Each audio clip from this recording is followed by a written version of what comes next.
മൺതരി തൊട്ടു മഹാകാശം വരെ എന്തെന്നറിയാൻ ദാഹിക്കും. പിഞ്ചോമനകൾ കമൃതം പകരും സഞ്ചിത സംസ്കൃതി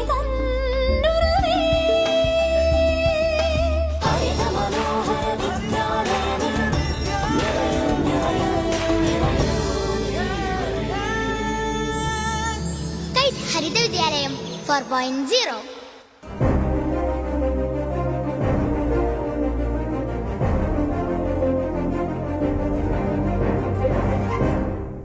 നമസ്കാരം. സംസ്ഥാനത്തെ പൊതുവിദ്യാലയങ്ങളുടെ മികവുകൾ പങ്കുവയ്ക്കുന്ന വിദ്യാഭ്യാസ റിയാലിറ്റി ഷോ കൈറ്റ് ഹരിത വിദ്യാലയം 4.0യിലേക്ക് ഏവർക്കും സ്നേഹം നിറഞ്ഞ സ്വാഗതം. പഠനത്തോടൊപ്പം പ്രകൃതിയെ അറിയാനും പ്രകൃതിയുമായുള്ള പാരസ്പര്യം കാത്തു സൂക്ഷിക്കാനുമായി വൈവിധ്യമാർന്ന പ്രവർത്തനങ്ങളിൽ ഏർപ്പെടുന്ന GLPS നീലേശ്വരം. ഏറെ സ്നേഹത്തോടെ സ്വാഗതം ചെയ്യാം. Let's welcome GLPS Nileshwaram.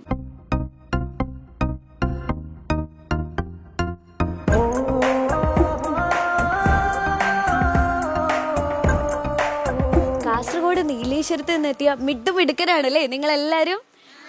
എങ്ങനെയുണ്ടായിരുന്നു? നിങ്ങളൊരു ഉല്ലാസ യാത്ര പോലെയാണ് ഇവിടെ എത്തിയത്. എങ്ങനെയുണ്ടായിരുന്നു ആ ഒരു യാത്ര?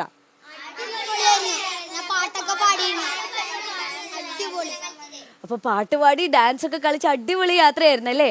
നിങ്ങളിപ്പോ ഈ ഹരിത വിദ്യാലയത്തിൽ വരുമ്പോഴേ എന്തൊക്കെയാ കൂട്ടുകാരോട് പറഞ്ഞേ? ഇപ്പൊ നിങ്ങൾ കുറച്ചു പേരേ ഉള്ളൂ, 8 പേരേ ഉള്ളൂ അല്ലേ? ബാക്കി ക്ലാസ്സിലെ കൂട്ടുകാരോട് എന്ത് പറഞ്ഞിട്ട് ഇങ്ങോട്ട് വന്നേ?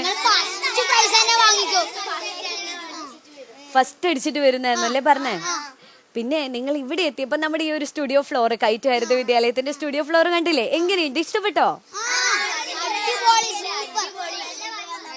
നല്ല വൈബാണോ? ആ, സന്തോഷായി എല്ലാവർക്കും. ഇനിയപ്പോ നിങ്ങളുടെ സ്കൂളിൽ ഒരുപാട് വിശേഷങ്ങൾ പറയാനില്ലേ? ആ വിശേഷങ്ങൾ ചോദിക്കാൻ നമ്മുടെ മെന്റേഴ്സ് ഉണ്ട്. ആ മെന്റേഴ്സിനെ നമുക്ക് സ്വാഗതം ചെയ്യാം. നമ്മുടെ ഈ കുഞ്ഞു അതിഥികളുമായിട്ട് സംവദിക്കുന്ന പ്രിയപ്പെട്ട മെന്റേഴ്സിനെ പരിചയപ്പെടാം. ഡോക്ടർ പീയൂഷ് ആന്റണി,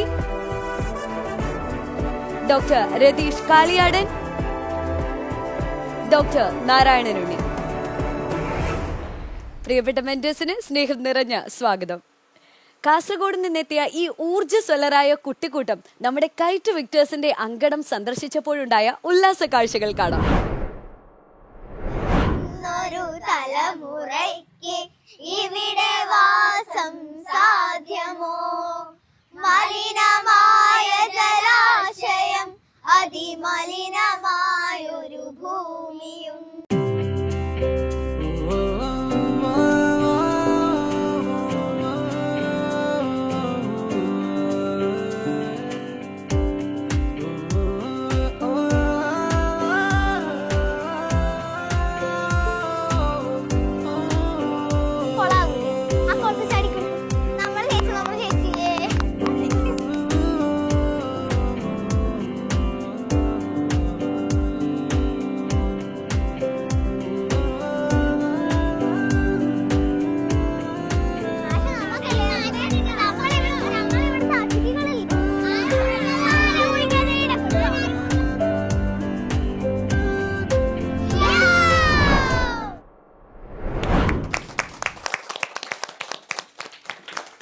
എങ്ങനെയുണ്ടായിരുന്നു വീഡിയോ? നിങ്ങൾക്ക് ഇഷ്ടപ്പെട്ടോ? നിങ്ങൾ തലകുത്തി മറിഞ്ഞു, ഏറുമാടത്തി കയറി, ഊഞ്ഞാലാടി, എന്തൊക്കെയായിരുന്നല്ലേ? അപ്പൊ എല്ലാരും ഇപ്പൊ സന്തോഷത്തിലാണല്ലേ? ഇനി നിങ്ങൾക്ക് ഒരുപാട് വിശേഷങ്ങൾ പങ്കുവെക്കാറുണ്ട് അല്ലേ? കാസർഗോഡ് ജില്ലയുടെ സാംസ്കാരിക തലസ്ഥാനം എന്നറിയപ്പെടുന്ന നീലേശ്വരത്ത് നിന്നെത്തിയ നമ്മുടെ ഈ അതിഥികൾക്ക് പറയാൻ മികവിന്റെ വിജയഗാഥകൾ ഏറെയാണ്. ചോദിച്ചറിയാം അവ.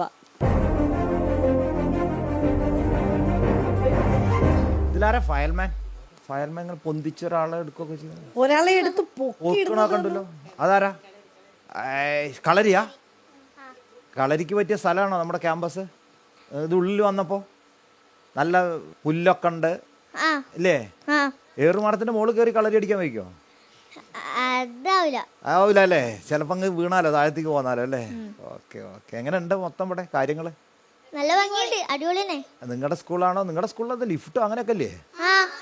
അതാണോ ഇവിടെയാണോ നല്ലത്? ആണല്ലേ? ലിഫ്റ്റിൽ കയറുന്നതാണോ കോണി ഇങ്ങനെ കയറി കയറി ഏറുമാടത്തിൽ കയറുന്നതാണോ കൂടുതൽ രസം? നമുക്ക് ആ ലിഫ്റ്റ് അങ്ങ് ഓഫ് ആക്കിയിടല്ലേ? പക്ഷേ ലിഫ്റ്റ് ആവശ്യമുള്ള സമയത്ത് വേണം. നിങ്ങൾ എപ്പോഴും കയറാറുണ്ടോ? ഇല്ല, ഇല്ല. ആവശ്യമുള്ളപ്പോൾ മാത്രം.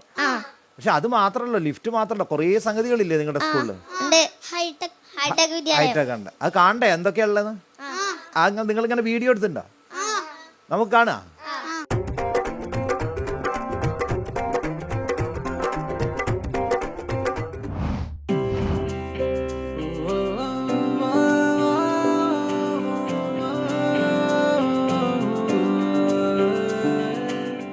ഹായ്, ഞാൻ ആർദ്രാനീഷ്. ഇതെന്റെ പ്രിയപ്പെട്ട ഇടം. എന്റെ സ്കൂൾ എന്റെ അഭിമാനം. കാസർഗോഡ് ജില്ലയുടെ സാംസ്കാരിക തലസ്ഥാനമായ നീലേശ്വരത്തിന്റെ ഹൃദയഭാഗത്ത് തലയിടുപ്പോടെ നിൽക്കുന്ന അക്ഷരവൃക്ഷം GLPS നീലേശ്വരം. പൊതുവിദ്യാഭ്യാസ സംരക്ഷണ യജ്ഞത്തിന്റെ ഭാഗമായി നിർമ്മിച്ച ലിഫ്റ്റ് സൗകര്യമുള്ള ഹൈടെക് വിദ്യാലയമാണ് ഞങ്ങളുടേത്. മികവാർന്ന പ്രവർത്തനങ്ങളും സാമൂഹിക പങ്കാളിത്തവും ഒത്തുചേർന്ന ഞങ്ങളുടെ വിദ്യാലയത്തിലേക്ക് നഗരത്തിന്റെ വിവിധ ഭാഗങ്ങളിൽ നിന്നെത്തുന്ന 250-ലേറെ വിദ്യാർത്ഥികളുണ്ട്. കലാ സാംസ്കാരിക പാരമ്പര്യമുള്ള ഈ കുട്ടികളാണ് ശതോത്തര ജൂബിലി ആഘോഷിച്ച GLPSന്റെ മുതൽക്കൂട്ട്. നമ്മുടെ സാഹിത്യ കലാപരമായ കഴിവുകൾക്ക് വേദി നൽകുന്നൊരിടമാണ് സർഗകൂടാരം. മടികൂടാതെ ഞങ്ങളുടെ കഴിവുകൾ മറ്റുള്ളവരുടെ മുന്നിൽ അവതരിപ്പിക്കാൻ പ്രാപ്തരാകുന്ന സൗഹൃദവേദി. സർഗകൂടാരം കുട്ടികളുടെ പരിപാടിയാണെങ്കിലും സമൂഹത്തെ വിദ്യാലയത്തോട് ചേർത്ത് വെക്കുന്ന പൊതുവേദിയായി മാറുന്നു. സോപ്പ്, ഫിനോൾ, തുണിസഞ്ചി എന്നിവയുടെ നിർമ്മാണവും വിൽപ്പനയും സമൂഹത്തെ വിദ്യാലയത്തിലേക്ക് എത്തിക്കാനുള്ള പ്രവർത്തനങ്ങളായി മാറുന്നു. സ്കൂൾ ക്ലാസ് പ്രവർത്തനങ്ങൾക്ക് ആവശ്യമായ പോസ്റ്റർ, പഠന പിന്തുണ വർക്ക്ഷീറ്റ് എന്നിവ തയ്യാറാക്കാൻ അമ്മമാരുടെ IT ഗ്രൂപ്പും അടുക്കള സഹായത്തിന് അമ്മമാരുടെ കിച്ചൺ ഗ്രൂപ്പും നമ്മുടെ സ്കൂളിലുണ്ട്. പരിസ്ഥിതി ക്ലബിന്റെ നേതൃത്വത്തിൽ നടക്കുന്ന വിത്തുപേന നിർമ്മാണം, കണ്ടൽക്കാട് പരിപാലനം, കൃഷിത്തോട്ടം, പൂന്തോട്ടം എന്നിവയൊക്കെ ഞങ്ങളെ പ്രകൃതിയെ സ്നേഹിക്കാനും അടുപ്പം നിലനിർത്താനും പഠിപ്പിക്കുന്നു. ഞങ്ങളുടെ വായനാ ഇടമായ അക്ഷരക്കൂട്, പരീക്ഷണ പഠന ഇടമായ ലാബ്, നേരനുഭവത്തിനായുള്ള ഫീൽഡ് ട്രിപ്പ്, ടെക്നോസ്പേസിലെ കളിപ്പെട്ടി പഠനം, കായിക മാനസിക ആരോഗ്യത്തിനായും സ്വയം സുരക്ഷയൊരുക്കാനും കൂട്ടുകൂടിയുള്ള കളികൾ അത്യാവശ്യമാണ്. ഇതിനായി സൂംബ, യോഗ, പെൺകുട്ടികൾക്കായി സൈക്കിൾ പഠനം, നാടൻ കളികൾ എന്നിവയൊക്കെ ഞങ്ങളുടെ സ്കൂളിൽ പരിശീലിപ്പിക്കുന്നു. എല്ലാ ദിവസവും കൂടുന്ന ക്ലാസ് അസംബ്ലിയിൽ വെച്ച് ക്ലാസ് മുറിയിലെ പ്രവർത്തനങ്ങൾ കൂട്ടുകാരുടെ മുന്നിൽ ഞങ്ങൾ അവതരിപ്പിക്കാറുണ്ട്. ആകാശത്ത് ഒരുപാട് നക്ഷത്രങ്ങൾ ഉണ്ടായിരുന്നു. പഠന പിന്തുണ ആവശ്യമുള്ള കൂട്ടുകാർക്കായി അക്ഷര ക്ലാസും പ്രത്യേകം തയ്യാറാക്കിയ വർക്ക്ഷീറ്റുകളും നൽകുന്നു. സ്കൂൾ ആകാശവാണി കിളിക്കൊഞ്ചൽ പരിപാടിയിലേക്ക് എല്ലാവരും റേഡിയോ ജോക്കിമാരായും അവതാരകരായും എത്താറുണ്ട്. പൂക്കളേക്കാൾ സുന്ദരമായ എന്റെ കൂട്ടുകാർക്ക് ആകാശവാണി കിളിക്കൊഞ്ചലിലേക്ക് സ്വാഗതം. 20-ൽ കൂടുതൽ LSSഉം ശാസ്ത്ര ഗണിതശാസ്ത്ര പ്രവൃത്തി പരിചയ കലാമേളകളിലെ തുടർച്ചയായ ഓവറോൾ ചാമ്പ്യൻഷിപ്പും വ്യക്തമാക്കുന്നത് ഞങ്ങളോടൊപ്പം ഞങ്ങളുടെ സ്കൂളും വിജയത്തേരിലേറുന്നു എന്നത് തന്നെ.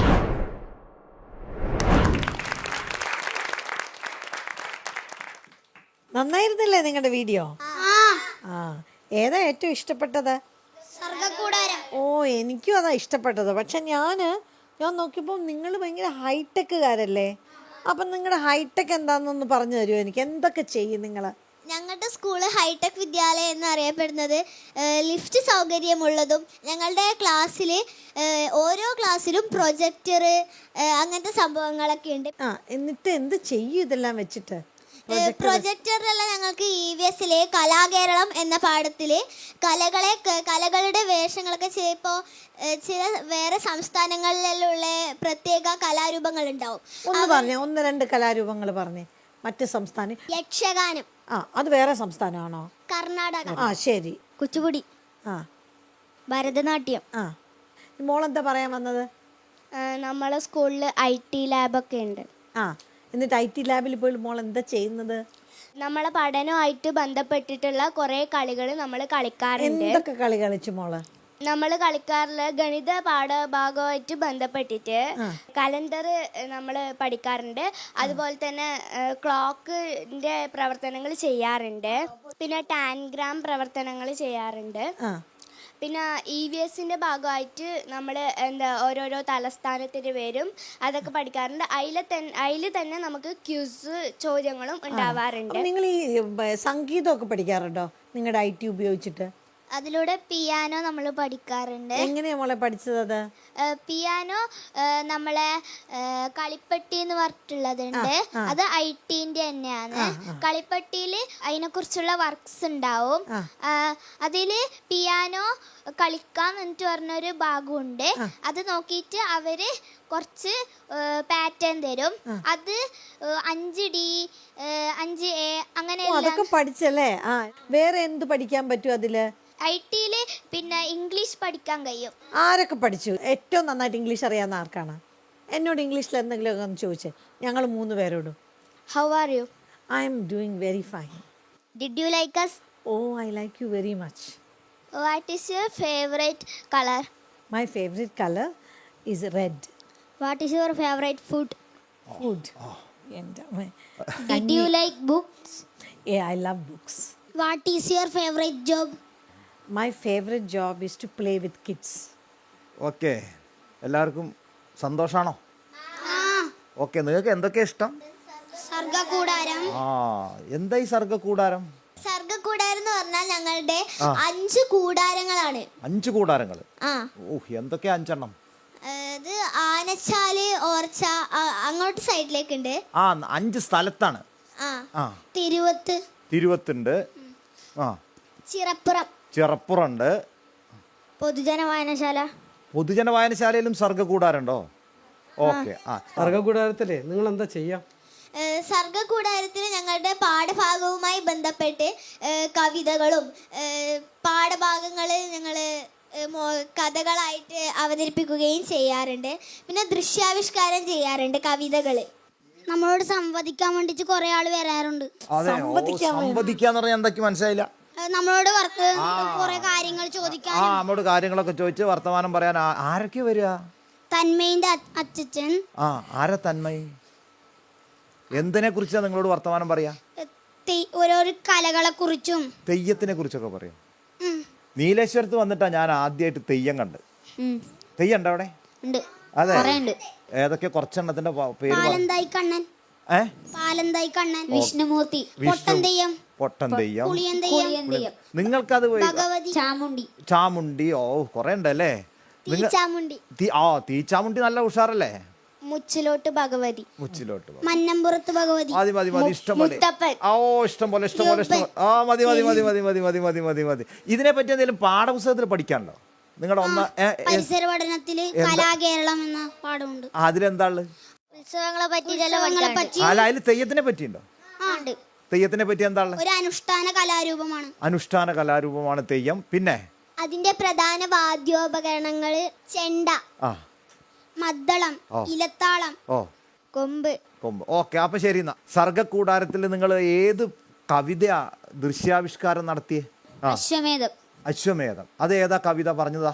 അത് വയലാർ രാമവർമ്മ എഴുതിയൊരു കവിത. പുസ്തകത്തിലുള്ളതാണോ? അല്ല. എന്നിട്ട് അത് ആരൊക്കെയാ ദൃശ്യാവിഷ്കാരം നടത്തിയേ? ഞാൻ. അതിന്റെ എന്തൊക്കെയാ വരികൾ കേക്കട്ടെ? ആരൊരാളൻ കുതിരയെ കെട്ടുവാൻ, ആരൊരാളതിൻ മാർഗം മുടക്കുവാൻ, ദിക്കുജയത്തിനൻ സർഗശക്തിയാം ഇക്കുതിരയെ വിട്ടയക്കുന്നു ഞാൻ. അപ്പൊ സർഗകൂടാരത്തിൽ കുറെ പരിപാടി ഉണ്ട്. നിങ്ങൾ നല്ല ഉഷാറാ. എല്ലാവരും പറയുന്നുണ്ട്. അതുകൊണ്ട് മാഷ്ക്ക് ബോധ്യപ്പെട്ടു. നല്ല ഉഷാർ സംഗതിയാണ് എന്ത്? സർഗകൂടം. ഇനി മാഷ്ക്ക് അടുത്ത വേണ്ട സംഗതി, നിങ്ങൾക്ക് ആരൊക്കെ കൂട്ടുകാരുണ്ട്? അർണവ്, ആരവ്, തന്മയ്, നിവിൻ. അപ്പൊ കുറെ കൂട്ടുകാരുണ്ട്. ഈ കൂട്ടുകാർക്കാണോ മിത്രം എന്നൊക്കെ പറയാ? അതെ. മിത്രം. അപ്പൊ നിങ്ങൾക്ക് ഇതിലിത് ഗണിതമിത്രം, ഗണിതം കൂട്ടുകാരനാണ് പറയണ്ടേ? അതെങ്ങനെയായി? നമ്മളെ സ്കൂളിലത്തെ ഗണിത ക്ലബിന്റെ പേരാണ്. അങ്ങക്ക് ഭയങ്കര ഗണിതം കൂട്ടുകാരന് തന്മയെ പോലെ നിനക്ക് ഇഷ്ടാ ഗണിതത്തിന്? അതെ. എന്താ ഏറ്റവും ഇഷ്ടായി? 100. 100? എന്താ 100ന്റെ പ്രത്യേകത? 100 ഒരു 3 അക്ക സംഖ്യയാണ്. പിന്നെ അതാ ഏറ്റവും ചെറിയ 3 അക്ക സംഖ്യ. പിന്നെ മാർക്കലിടല് 100ലാണ്. മാർക്ക്. വേറെ എന്തൊക്കെയാ ഗണിത ക്ലബിൽ പ്രവർത്തനമുള്ളത്? മോള് പറ. Number chart, geometrical chart. എന്താ നിങ്ങൾ ശാസ്ത്രമേളയ്ക്കും ഗണിതമേളയ്ക്കും ഒക്കെ പോവാറുണ്ടോ? എന്ത് ജോമെട്രിക്കൽ ചാർട്ടാ കൊണ്ടുപോയി ഗണിതമേളയ്ക്ക്? പസില് കൊണ്ടുപോയിട്ടുണ്ടായിരുന്നു. ഏത് പസിലാ കൊണ്ടുപോയി? Calendar puzzle. എന്താ കലണ്ടർ പസിൽ? കലണ്ടറില് കുറെ നമ്പർ ഇല്ലേ, അതിൽ ഓരോരോ നമ്പറും എത്ര കൂട്ടി പോകുന്നതാണ് ആ അതൊക്കെ പറയും. എത്ര കൂട്ടി പോണതാ? ഇപ്പം 7 കൂട്ടിയാൽ 14 ആ അങ്ങനെ. അപ്പൊ 7 എങ്ങനെ വരും? ആ ക്രോസിൽ വരുമോ? അതൊക്കെ നോക്കിയിട്ടുണ്ടോ നിങ്ങള്? അതാണ് നമ്പർ പസിൽ. നമ്പറിന്റെ അക്കങ്ങൾ തമ്മിലുള്ള ബന്ധം അല്ലേ? അത് 7 ബന്ധമുണ്ട്, വേറെയും ബന്ധങ്ങളുണ്ട് കേട്ടോ. നിങ്ങളെ സ്കൂളിൽ ഈ അമ്മമാരൊരു പരിപാടി ഉണ്ടല്ലോ, IT ക്ലബ്ബോ അങ്ങനെ എന്തോ, അതെന്താ സംഭവം? IT ഗ്രൂപ്പ് അമ്മമാരുടെ ഒരു പരിപാടിയാണ്. ഇപ്പം ഞങ്ങളുടെ സ്കൂളിൽ ആരുടെയെങ്കിലും ബർത്ത്ഡേ ഒക്കെ ഉണ്ടെങ്കിൽ അവരാണ് അതിൽ പോസ്റ്റർ ആക്കൽ.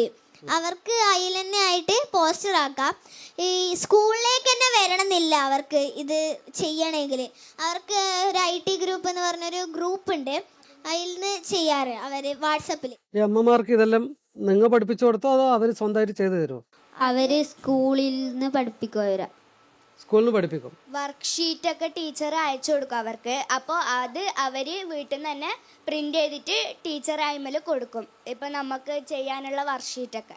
ഈ ബർത്ത്ഡേൻ്റെ കാര്യം പറഞ്ഞല്ലേ, ബർത്ത്ഡേക്ക് പോസ്റ്റർ ഉണ്ടാക്കുന്നു. അപ്പോൾ നിങ്ങളെ എല്ലാവരും ബർത്ത്ഡേക്ക് ഇങ്ങനെ ഹാപ്പി ബർത്ത്ഡേ പോസ്റ്ററൊക്കെ ഉണ്ടാക്കി അത് തരുമോ?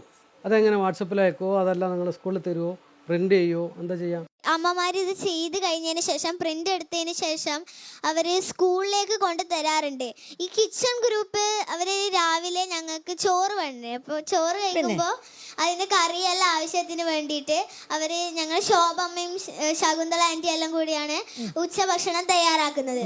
അപ്പോൾ പാരൻസ് വന്നിട്ട് ശോഭമ്മേനെയും ശകുന്തള ആൻറ്റീനെയും എല്ലാം വെജിറ്റബിൾസ് ഒക്കെ വൃത്തിയാക്കാൻ വേണ്ടിയിട്ടും മുറിക്കാൻ വേണ്ടിയിട്ടൊക്കെ സഹായിക്കാറുണ്ട്. എല്ലാ ദിവസവും അമ്മമാർ ഈ കിച്ചണിൽ സഹായിക്കാൻ വേണ്ടി വരുമല്ലേ? എല്ലാ ദിവസവും എല്ലാവരും വരൂല, അവർക്ക് പറ്റുന്ന ദിവസം വരും. ഇനി എനിക്ക് നിങ്ങളെ വീഡിയോ കണ്ടെടുത്ത് ഒരു കിളിക്കൊഞ്ചൽ അല്ലേ, ആകാശവാണി, അതെന്താ സംഭവം? കുട്ടികളെല്ലാവരും റേഡിയോ ജോക്കിമാരായിട്ട് അവതരിപ്പിക്കുന്ന ഒരു പരിപാടിയാണ്. ഞങ്ങൾ ഇതിൽ കുറച്ച് പേര്, ഇതിൽ പകുതിയോളം പേര് റേഡിയോ ജോക്കിമാരായിട്ട് അവതരിപ്പിച്ചിട്ടുണ്ട്. എന്തൊക്കെ പരിപാടിയാണ് റേഡിയോ ജോക്കിമാർ അവതരിപ്പിക്കുന്നത്? അന്നത്തെ ഡയറി, പത്രവാർത്ത, പിന്നെ പാഠത്തിൽ പഠിച്ച കഥ, കവിത, അതൊക്കെ പത്രം വായിക്കോ അതല്ല നേരത്തെ നിങ്ങൾ വായിക്കും.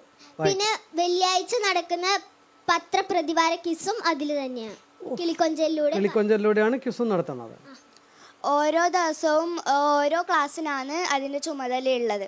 അവരെ ക്ലാസ്സിലെ പരിപാടിയെല്ലാം അവർ ചെയ്യും. പിന്നെ അവർക്കുള്ളതായിട്ടുള്ള കഴിവെല്ലാം അവർ ചെയ്യാറുണ്ട്. അപ്പോൾ നമ്മൾ ഈ ക്ലാസ്സിൽ പഠിക്കുന്ന കവിതയോ കഥയോ അതെല്ലാം ഇതുവഴി അവതരിപ്പിക്കുന്നുണ്ടോ അതല്ല നിങ്ങൾ പുറത്തുള്ള കവിതയൊക്കെയാണോ? അതൊക്കെ ഇതുവഴിയാണ് ഞങ്ങൾ അവതരിപ്പിക്കാറ്. അതുപോലെ തന്നെ സർഗ്ഗകൂടാരത്തിൽ ഞങ്ങൾ പാഠപുസ്തകത്തിലുള്ളത് തന്നെയാണ് അവതരിപ്പിക്കാറുള്ളത്. ഗ്രേറ്റ്, അത് നല്ലൊരു കാര്യമാണ് കേട്ടോ. സാറേ ചോദിച്ചു, പാഠപുസ്തകത്തിലോ എന്തെങ്കിലും ഒന്ന് അവതരിപ്പിച്ചൊന്ന് പറഞ്ഞു കേൾപ്പിക്കാവോ? കവിത. ഏത് കവിതയായിരുന്നു? കറുമ്പിപ്പൈ. എല്ലാവരും ചൊല്ലുവോ? ആ ശരി ശരി. ആ ചെറുനെൽ വിത്തിലൊരു കൊച്ചു പൈക്കുട്ടിയുണ്ടതിനുച്ചക്കെല്ലാം നിശ്ചലമായി കിടന്നുറക്കം. തച്ചുവാലിച്ചിഴച്ചാലും വരുകയില്ലയോ പാവം, ചയിട്ടു കരയാനും വശമില്ലല്ലോ. ഇതിത്തള്ളമേയുന്നുണ്ടാം കടൽക്കരകളിലെങ്ങോ, കറുമ്പിയാം അവൾക്കെന്തു കുറുമ്പാണെന്നോ. വിളിച്ചാൽ വരില്ല പല്ലേ, തെളിച്ചാൽ വാലും ഉയർത്തി കുതിച്ചോളിക്കുന്നിൻ മോളിൽ കളിച്ചു നിൽക്കും. പിന്നെ നിങ്ങൾക്ക് നാടൻ കളികൾക്ക് പ്രത്യേക പരിപാടി ഉണ്ട്. നിങ്ങളുടെ നാട്ടിൽ ഏതെല്ലാം കളികളാണ്? കുളങ്കര. ആ കുളങ്കര, അത് എല്ലായിടത്തുള്ള കളി. നിങ്ങൾക്ക് മാത്രമുള്ള കളി ഈർക്കിൽ കളി. ഈർക്കിൽ കളി ഇങ്ങനെ ഇട്ടിട്ട് ആ ഈർക്കിൽ കളിയില് മാത്സ് പഠിക്കാം നമുക്ക്. എങ്ങനെ? ഒരു ചെറിയ ഈർക്കിലിന് 10 കൂട്ടങ്ങളായിട്ടാണ്. എത്ര ഈർക്കിൽ കിട്ടുന്നു അത്രയും 10 ഒരു ഈർക്കില് 10 10. അപ്പൊ വലിയതിനോ? വലിയതിന് 100 മാർക്കാണ്. എന്താ ഈ 10ന്റെ 100ന്റെ ഒക്കെ പ്രത്യേകത? കളിയിലെ നിയമമുണ്ട്. അതാണ് 100-ആം കോലിനൊരു നിയമമുണ്ട്. അപ്പൊ നമുക്കൊരു പുതിയ കളി ഉണ്ടാക്കിയാലോ? 10 10 ഒരു 100 അല്ലേ? അതിന് പകരം 20 5 ഒരു 100 ആയാലോ? എന്താ പ്രയാസം? അങ്ങനെ കളിച്ചൂടെ? കളിക്കാം. പറ്റുമോ?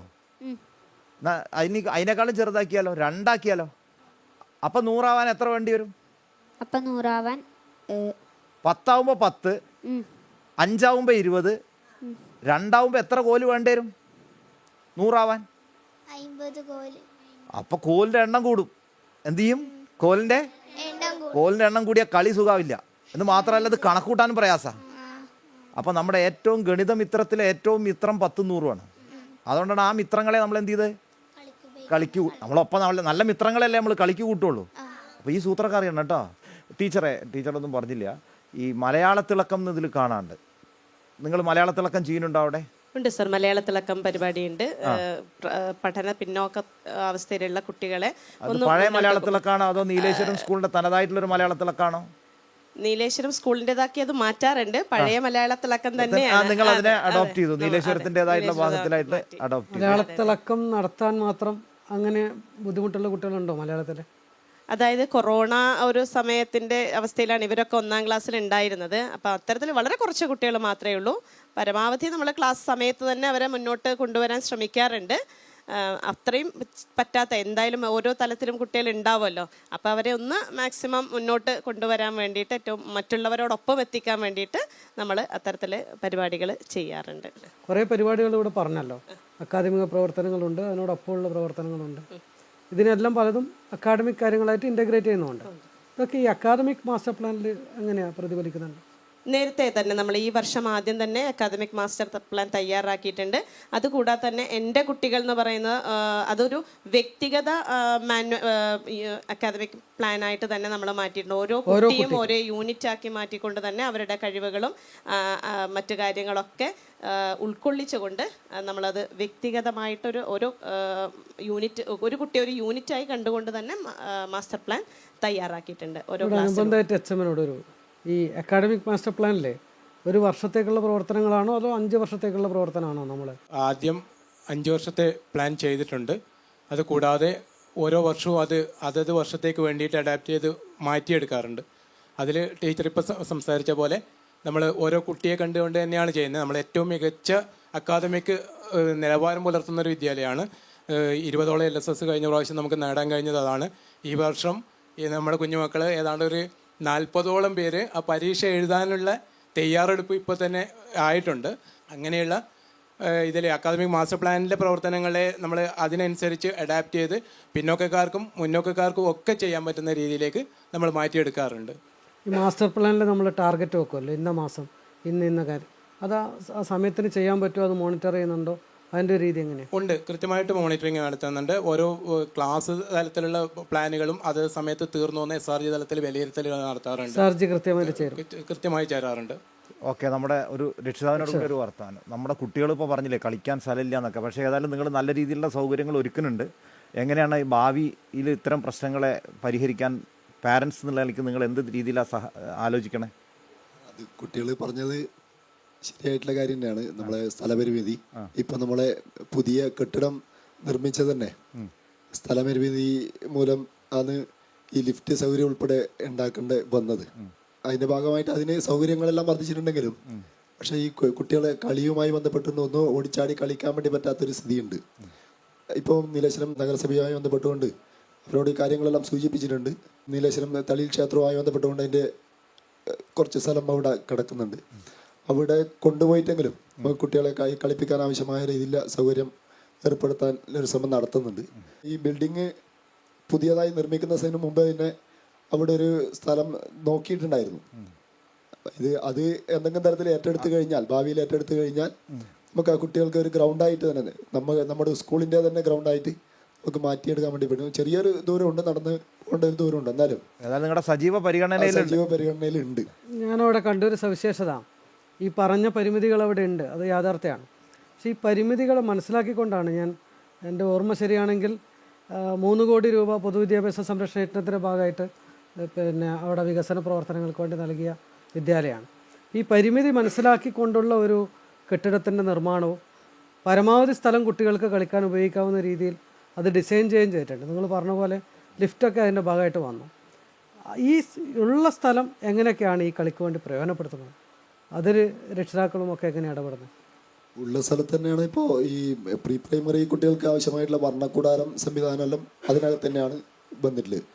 അതോടൊപ്പം തന്നെ ഈ കുട്ടികളുടെ ഇപ്പം കളി, ഇപ്പോൾ ഷട്ടിലായാലും അത് നമ്മൾ ഇപ്പോൾ പാർക്കിംഗ് ഏരിയ ഉണ്ടല്ലോ, ഇപ്പോൾ നമ്മൾ ബസ് ഒക്കെ കയറ്റിയിടുന്ന അസംബ്ലി നടക്കുന്ന സ്ഥലം, അവിടങ്ങളിൽ ഇത് നമ്മൾ ഷട്ടിലിനും അതോടൊപ്പം കുട്ടികളുടെ മറ്റ് കായിക ആവശ്യമായിട്ടുള്ള രീതിയിൽ കളിയെല്ലാം പരമാവധി പ്രയോജനപ്പെടുത്തി നടത്തുന്നുണ്ട്. ഞങ്ങൾ സ്കൂളിൽ സൂംബ, യോഗ, പെൺകുട്ടികൾക്കായിട്ട് സൈക്കിൾ പഠനം, അങ്ങനത്തെ പരിപാടികളൊക്കെ നടത്താറുണ്ട്. നിങ്ങളിങ്ങനെ ചാടണോ കണ്ടുല്ലോ, അതില് ഒരു സാധനം അങ്ങനെ വെച്ചിട്ട് അങ്ങനത്തെ ഇൻഡോർ സ്കൂൾ മുറ്റത്ത് തന്നെയല്ലേ ചെയ്യുന്നല്ലേ? അത് ഞങ്ങൾ ഇംഗ്ലീഷ് വാക്യങ്ങളാക്കാൻ പഠിക്കുന്നതാണ്. ഒരു കുറേ വട്ടങ്ങൾ വരച്ചിട്ടുണ്ടാവും. അതിൻ്റെ ഉള്ളിൽ ഇത്തിരി വേർഡ്സ്, ഇപ്പം ദിസ് ഈസ് മൈ എന്നുള്ള, അപ്പം ദിസ് ഈസ്, അങ്ങനെ വേറെ വേറെ കളിയിലായിരിക്കും ഉണ്ടാവല്. അത് നമ്മൾ ചാടി ചാടി തുള്ളിയിട്ട് ആ സെന്റൻസിലേക്ക് ഇതാക്കി പൂർത്തിയാക്കണം ആ സെന്റൻസ്. This is my. അപ്പൊ ഹൗസ് ഒന്നുണ്ട്, അങ്ങോട്ട് ചാടണം. എനിക്ക് ആ കളി ഇഷ്ടപ്പെട്ടു. വളരെ നന്നായിട്ടുണ്ട്. ഇനി ഒരു കാര്യം കൂടി ഉണ്ട്, നിങ്ങൾ ഈ കണ്ടൽ സംരക്ഷണം അങ്ങനെ എന്തോ പറയുന്നത്, എന്താ സംഭവം? എന്താ അത്? കണ്ടൽക്കാടാണ് നമുക്ക് ഏറ്റവും കൂടുതൽ വായു തരുന്നത്. അതിന്റെ വേരുകൾക്കിടയിൽ കുറെ ജീവജാലങ്ങളും വസിക്കുന്നുണ്ട്. സാധാരണ കാട് തന്നെയാണ് ഈ കണ്ടൽക്കാട്? അല്ല, അതിപ്പോ നമ്മുടെ നാട്ടിൽ കുറഞ്ഞു കുറഞ്ഞു വരികയാണ്. അതിനെ നിങ്ങൾ സംരക്ഷിക്കണം. എങ്ങനെയാ, നിങ്ങൾ എന്താ ചെയ്യുക അവിടെ പോയിട്ട്? നമ്മ അവിടെയുള്ള പ്ലാസ്റ്റിക് അതൊക്കെ എടുത്ത് മാറ്റും. കണ്ടൽക്കാട് ഒരു ആവാസ വ്യവസ്ഥയും കൂടിയാണ്. മാഷിനെല്ലാം മനസ്സിലായല്ലോ കണ്ടൽക്കാടിനെ പറ്റി. നമ്മുടെ സമയം കഴിഞ്ഞെന്ന് പറഞ്ഞിട്ടും ഞങ്ങൾക്ക് ആർക്കും നിങ്ങളോട് സംസാരിച്ചിട്ട് മതി വന്നിട്ടില്ല. കാരണം നിങ്ങൾക്ക് ഇനിയും ഒത്തിരി പറയാനില്ലേ, ഞങ്ങൾക്ക് ഒത്തിരി അറിയാനും ഉണ്ട്. പക്ഷേ നമുക്ക് സമയമില്ലല്ലോ. അപ്പം നിങ്ങൾക്ക് ഇനിയും കൂടുതൽ കാര്യങ്ങൾ അറിയാനും ചെയ്യാനും ഒക്കെ അവസരം ഉണ്ടാവട്ടെ. നിങ്ങളുടെ ഈ നല്ല പെർഫോമൻസ് കണ്ടിട്ട് നാട്ടുകാരെല്ലാം കൂടെ നിങ്ങൾക്ക് ഒരു കളിസ്ഥലവും തരട്ടെ. അതല്ലേ ഒരു കുറവുള്ളൂ, ബാക്കിയെല്ലാം നിങ്ങൾക്കില്ലേ. അപ്പം ഞാൻ നിങ്ങളുടെ അധ്യാപകർക്ക് പ്രത്യേക നന്ദി ഞങ്ങളുടെ എല്ലാവരുടെയും പേരിൽ അറിയിക്കുകയാണ്. നിങ്ങളെ ഇത്രയും സന്തോഷമുള്ള കുഞ്ഞുങ്ങളായിട്ട് അറിവ് നമുക്ക് ലഭിക്കും അല്ലേ, പക്ഷെ നിങ്ങൾക്ക് അറിവുകൊണ്ട് നിങ്ങൾക്ക് നല്ല സന്തോഷമുള്ള കുഞ്ഞുങ്ങളാണ് അല്ലേ. അപ്പം സന്തോഷമുള്ള അറിവുള്ള കുഞ്ഞുങ്ങളായിട്ട് നിങ്ങളെ വളർത്തിയെടുത്തതിൽ നിങ്ങളുടെ സ്കൂളിലുള്ള എല്ലാ അധ്യാപകർക്കും PTA മെമ്പേഴ്സിനും നാട്ടുകാർ സഹകരിക്കുന്നില്ലേ, അമ്മമാർ വന്ന് നല്ല പച്ചക്കറിയൊക്കെ അരിഞ്ഞു തരുന്നില്ലേ, എല്ലാവർക്കും ഞങ്ങളുടെ നന്ദിയും സ്നേഹവും ഈ പുതിയ വർഷത്തിൻ്റെ എല്ലാവിധ ആശംസകളും അറിയിക്കണം കേട്ടോ. അപ്പോൾ ഇനിയും കാണാം.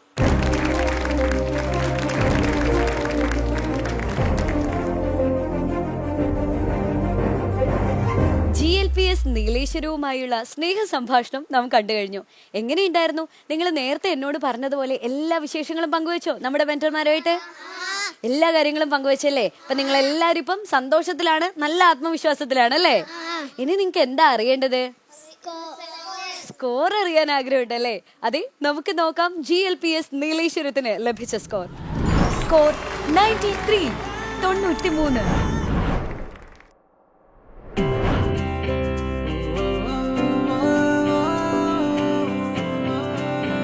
ഞങ്ങൾ വന്നത് കോഴിക്കോട് ജില്ലയിലെ വില്ലാപ്പള്ളി ഗ്രാമപഞ്ചായത്തിലെ MJ വൊക്കേഷണൽ ഹയർ സെക്കൻഡറി സ്കൂളിൽ നിന്നാണ്.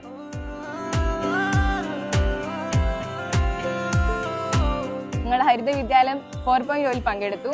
നല്ലൊരു അനുഭവമായിരുന്നു. നിങ്ങളെല്ലാവരും ഞങ്ങളുടെ എപ്പിസോഡ് കാണണം.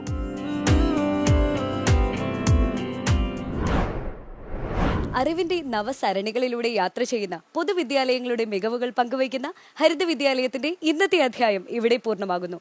വീണ്ടും കാണാം അടുത്ത അധ്യായത്തിൽ. നന്ദി, നമസ്കാരം.